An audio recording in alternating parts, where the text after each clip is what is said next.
Доброго дня. Good afternoon. This is Media Center Ukraine, Odessa. We continue, and now we're having with us Serhii Prytula, volunteer, head and founder of the Serhii Prytula's Charitable Foundation. Serhii, can you share the details of your visit to Odessa region, and what are the plans for this year? Good afternoon. Thank you very much for the invitation. And there were several attempts for me to come here, and we thought that it would be quicker to have the online format. But unfortunately, my business trips were on the days offered by the center, and it's even better because now I can be here personally. Today, I'm visiting Odessa to actually meet the head of Civilian Preparedness Center, which is one of the branches of the National Civilian Preparedness Centers, which is organized by our foundation. And I can share details about this project if it is interesting for you. We have now offices in 18 cities, which are quite active, including Odessa. And actually, my second task for this visit was to be here in the Media Center Ukraine, Odessa, to meet the representatives of different mass media. As for the challenges of the foundation this year, they're similar to what we had in 2022. Unfortunately, the war is ongoing, and we have a lot of requests, the huge amount of requests from different units of the armed forces of Ukraine. And now we are in synergy with the Ministry of Defense, and it is very difficult to actually respond to all requests that we get. And the director of the foundation and me, every month, we go to the front line together or separately, and these trips are important for us to see with our own eyes what is the situation there, not to learn about the situation from the information we get from the central staff. And my today's visit to Odessa, this is the final part of my mission covering Dnipropetrovsk, Kherson, Mykolaiv, Odessa regions. My trip has two parts, military and humanitarian. These are the two dimensions of the activities of our foundation. We've also visited Zaporizhia Oblast, and in Donbass we saw 9 different units serving in Bakhmut, near Bakhmut and Solidar. As for the second part of my mission, I communicated with representatives of territorial communities in the southern part of Ukraine, including Kherson Oblast, where we have around 13 territorial communities that actively interact with the foundation. We have also visited Kherson and Mykolaiv. We would like to expand our efforts, and we would like to optimize some processes to improve the efficiency of our foundation. We have been also increasing a range of partners in the humanitarian dimension. So we do everything possible for our victory. And now I'm ready to answer your questions.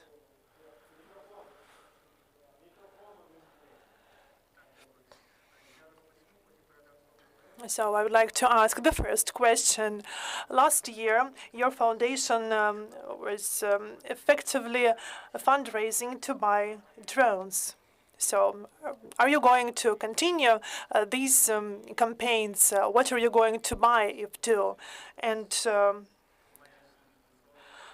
what are the needs that you now know, basing on the results of visiting the whole front line? Yes, really, last year we organized active supplies of everything that we could for our military. There are several segments that include civilian drones that the military uses for the short-range surveillance. Sometimes they also used for small bombardments, and I think that all of you have seen the videos proving this. And we can praise ourselves because during 11 months, we were able to supply around 4,500 different types of UAVs, including with thermal imagers. The second part, these are big unmanned planes that can be used for the military purposes that then correct fire in medium range. 30, 40 kilometers. So we have a whole range of such vehicles. And of course, we always tried to buy the vehicles produced by domestic factories. So that's why we want the money that we raise to work for the Ukrainian economy primarily. So these are drones like Shark, PD-1, PD-2, Valkyrie, Fury, Spectator M, Chaklun.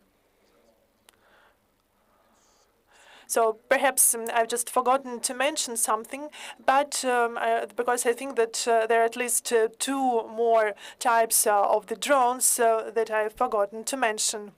If there was lack of drones at the domestic market, we bought the vehicles abroad from the Netherlands, Poland, and now we are talking about the tens of vehicles that we supplied to our military. And we also have suicide drones of different types. In October last year, our foundation, together with Serhii Prytula, the blogger, conducted the fundraising campaign, like the revenge campaign, as we name it, and we managed to collect quite significant amount of money. And initially, we wanted to raise 100 million hryvnias to buy the suicide drones with a range of 30 kilometers with the capacity of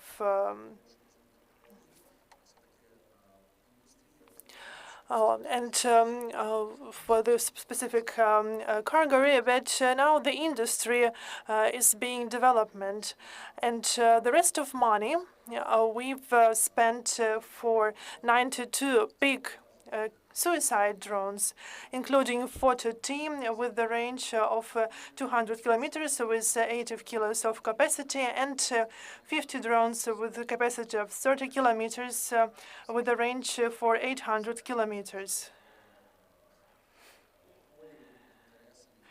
And this is all that I can mention now, because the other information is the mandate of the Ministry of Defense. So, but these are like different types of drones, not like Mavic UAVs and drones, but these are more complicated technology that requires the certain level of the information. And so we can use it for the structures for wider intelligence and surveillance. And as far as I understand, these long-range suicide drones have been handled to the military. We have concluded agreements, we have paid for them, but now the handling is ongoing. And when it comes to the supplies and the production of the equipment to fight Russia is decentralized. So we cannot accumulate this equipment at one point, because it will be under the threat of Russian missile attack. And the supply will be gradual, and it has already started for our military. So Alpha, the security service, they had the intelligent service will be the final beneficiaries. Now I would like to give the floor to our colleagues.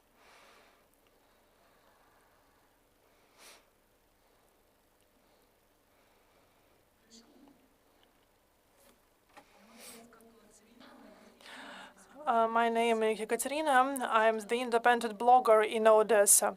And in Odessa, we don't have centers that can train the psychologists to work with the post-traumatic syndrome for our military. And the military actually say that there is a problem now to find the specialist in this area.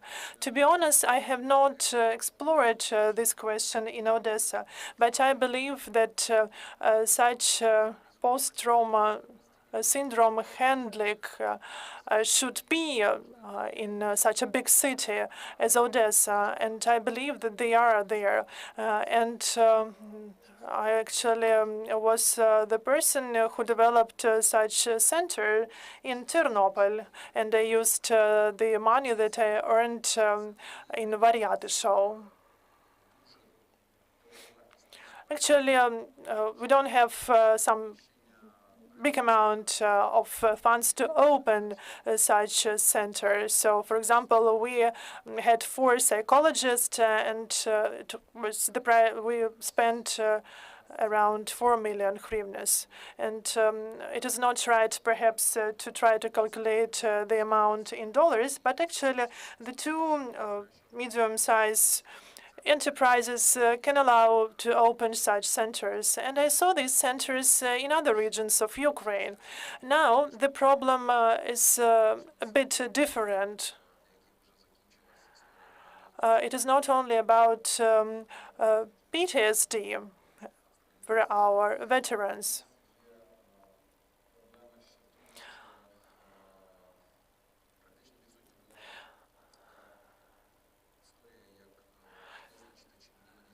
It is there is also the problem because we need to define if the person is ready to get to the combat zone. And during rotation, there is no mental work with the people for them to decompress these people, as the specialists call this, because there should be an expert who should work with this person to check if the person is ready to return to the combat zone, because there are the cases when people are not ready to get to the front line, and they are of no use there. They can only bring even more harm there. And we have now the reserve corps that actually asked us to help with the psychologist in this area. And we started active communication with different colleagues how to organize the process. 4 months ago, we signed the memorandum on cooperation with the military school Burevidar. This is a great school with the trainers that can organize work in different areas, and that were trained by the NATO experts. But with the start of the full-scale invasion, according to the protocol, the NATO instructors and trainers cannot be on the territory of Ukraine. And that's why we addressed the school, Burevidar, and we actually provide funding for the training. Will help the colleagues from there to scale up their work, including the tactical medicine and the how to operate UAVs, the radio equipment, etc. And we decided to open one more area of work, namely the mental support of the veterans. We hired around 22 persons as the backbone of experts. And when I came to see them, there were 18 left, because 4 of them had already left for the combat zone to work with first units. And actually, our military says that there are no mental health experts here, the home front, those who can in hospital support recovery, mental recovery of our soldiers.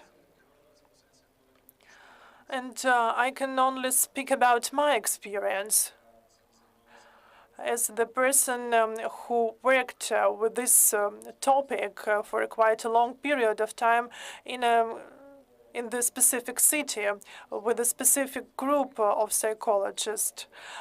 We had enough of PTSD experts in Ukraine before the full-scale invasion, but the problem has dramatically deteriorated since that time. And I don't know if we have enough experts in Ukraine now.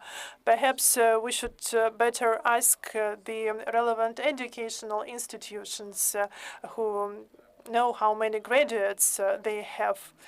And let's be honest, without involving of the government, without involving the budgets that can be provided by the state, volunteers cannot train the sufficient number of these experts.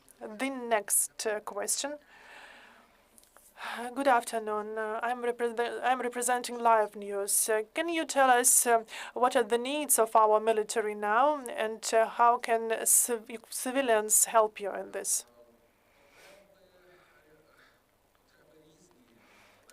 The needs are different. It depends on the unit, on the part of the front line, depends on the tasks that units get, because there are different lines of defense. We have a different type of military, like artillery, air surveillance, etc.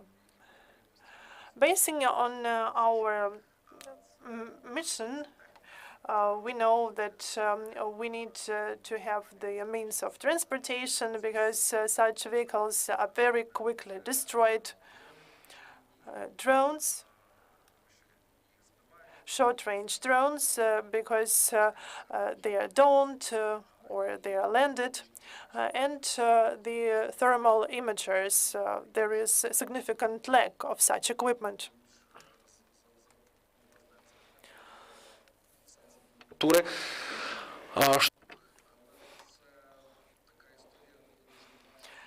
It is very difficult to find the sufficient number of thermal imagers. And our foundation can buy 100, 150 items, because the market is quite small, and this is quite a specific market, and there are a lot of volunteers and military units that need this equipment. So there is always a traditional lack of this equipment. I have a question from a journalist who cannot attend this briefing. It's from Dumskaya.net. The question is about the satellite that was bought in summer using the raised funds through donation campaign. And does the military can the military use this satellite? What is the name of the journalist? Serhii. Well, Serhii, please check the statements of the Minister of Defense, Mr. Reznikov, in autumn. And actually, there is the statement of the head intelligence service of Ukraine. These statements contain detailed information about the use of this satellite, and there is also access to the images of the relevant company, ISI. It is very easy to find the information. If you have any other questions about the satellite, please address your questions to those who use it. We are only a civilian foundation. There was the task of the Ministry of Defense. We found the possibility to buy the satellite, and now it is used by surveillance, so we don't have the access to this information anymore. When we buy thermal imagers to supply to the front line, no one asks us outside the military to use this equipment. And there are two statements of the minister and of the intelligence service, about the satellite, that it took only 2 days for the satellite to return on investments. 2,600 of the items of Russian equipment have been found by the satellite, and I think that these results are great.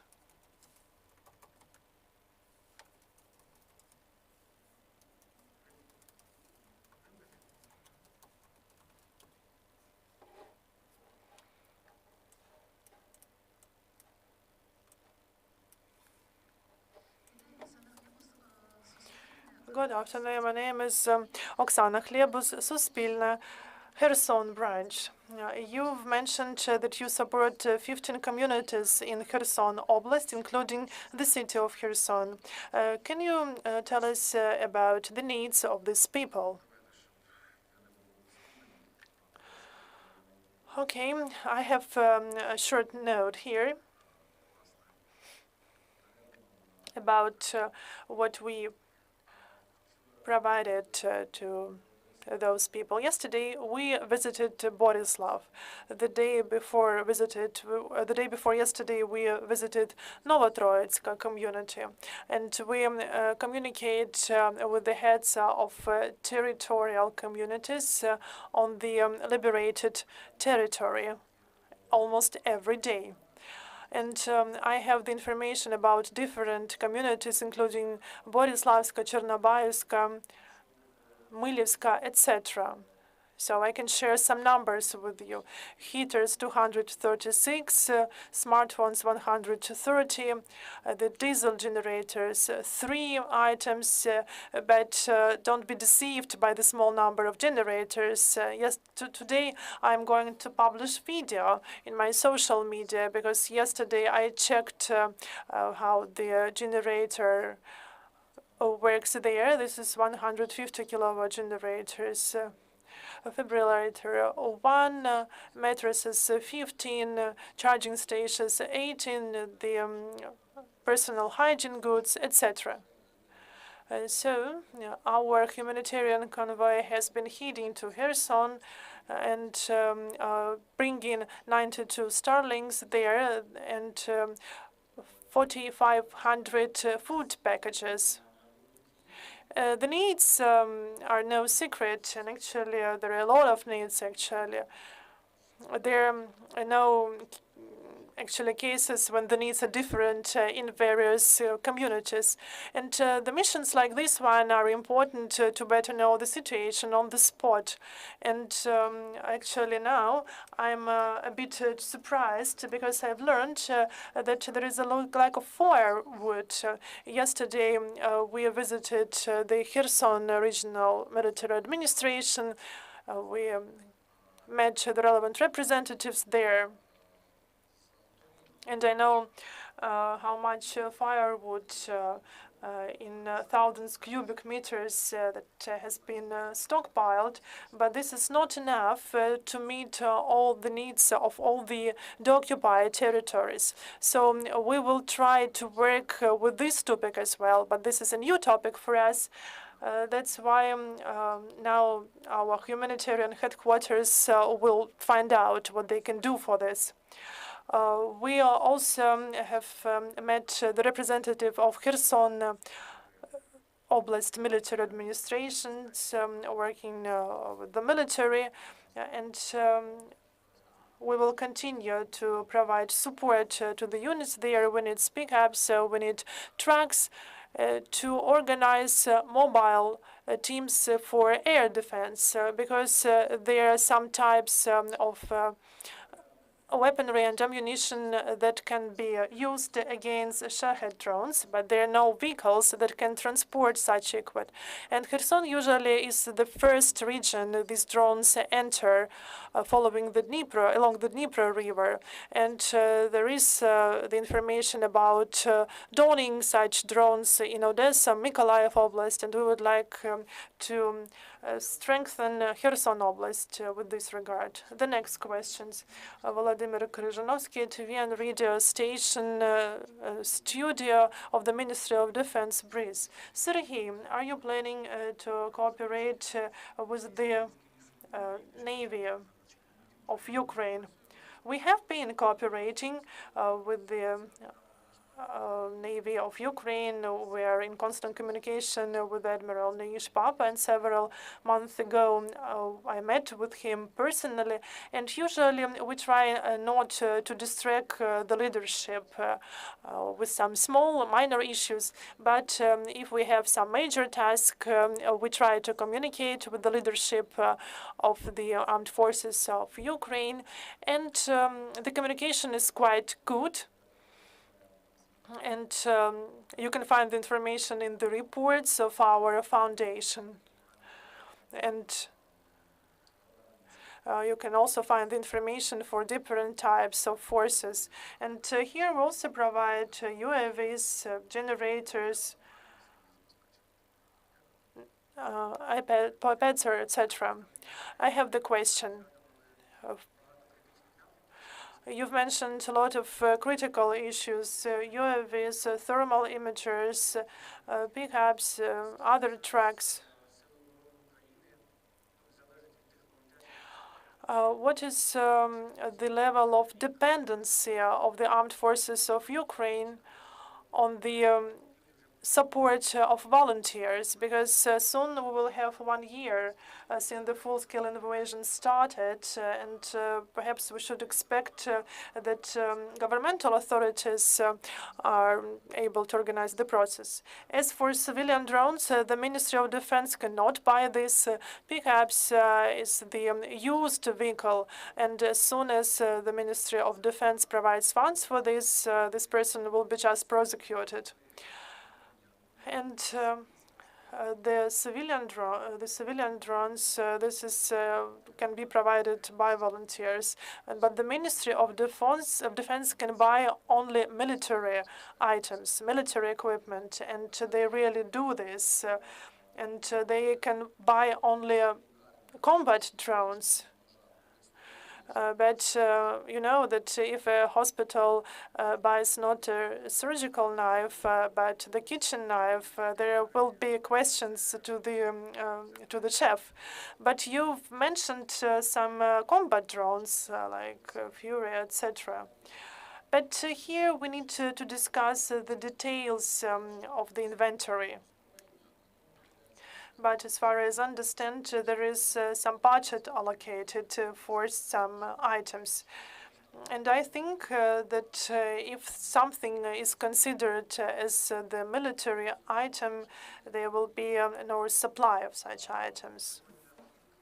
As for the used cars, this is fully on the shoulders of volunteers, because volunteers can allow buying used vehicles. The Ministry of Defense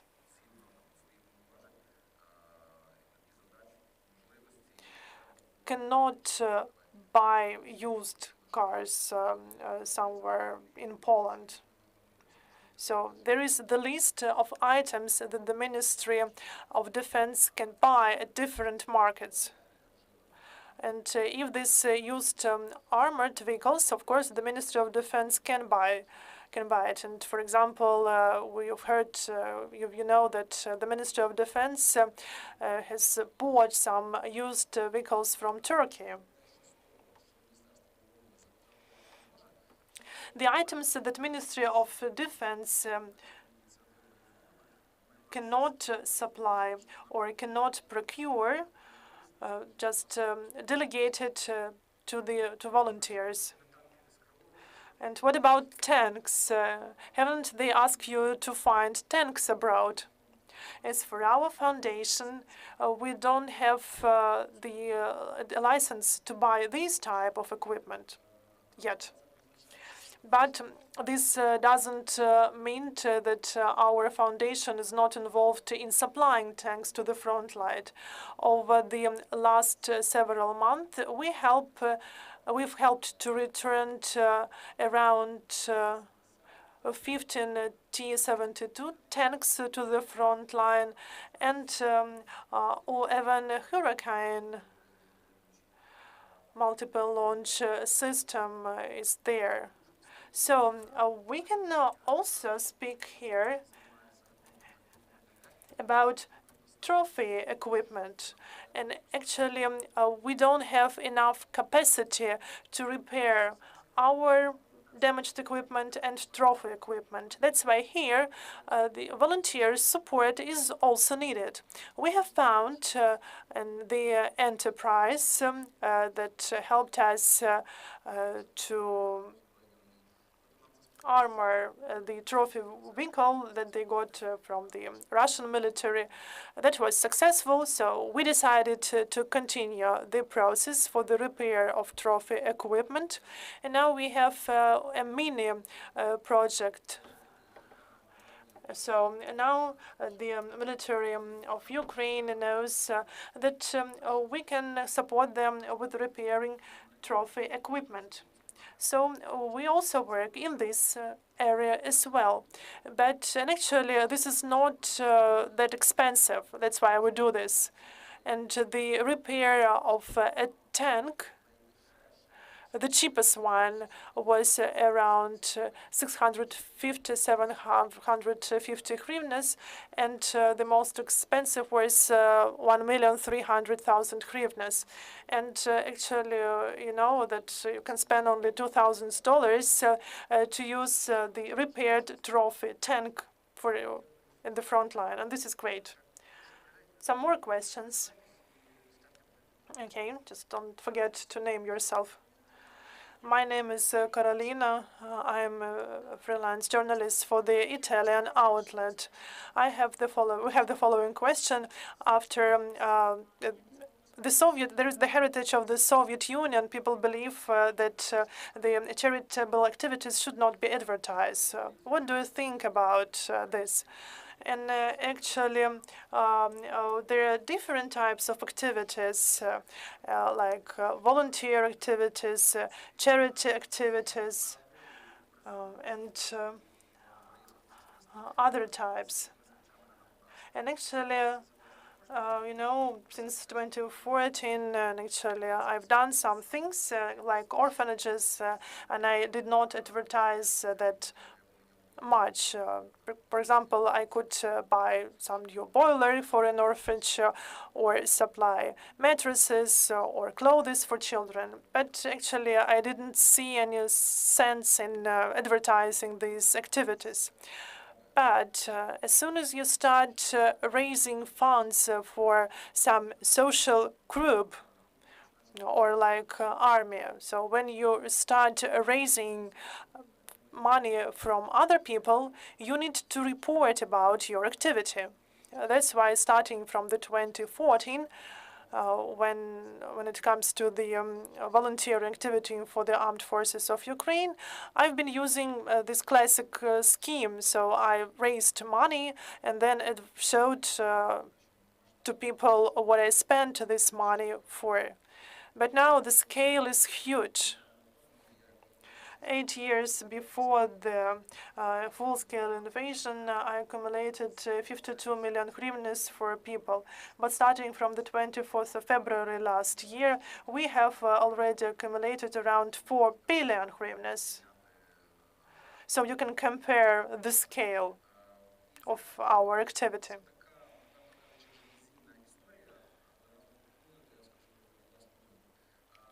And actually now it's my personal opinion.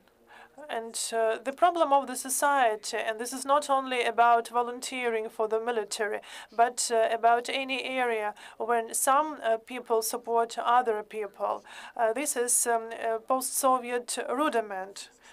In the Soviet Union, and I remember it because I was a student back then studying at school. And there was the small philosophy, never advertise yourself, never show yourself. And those people who were ready to do something good openly, they were condemned. And I can still face this. Because this thing that is normal for a civilized society, is perceived as PR for people who have no critical thinking.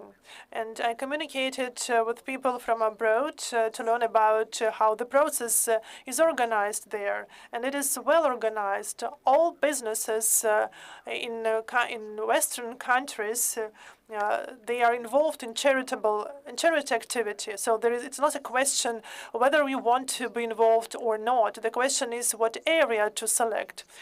All public figures are public involved in charity activity, and the children raised in such a society are surrounded by good example, by role models, and thanks to this, their parents, that children are involved in such charity activities.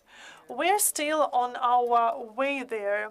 We're a young state, and we still need to develop in this area. There is still the room for evolution.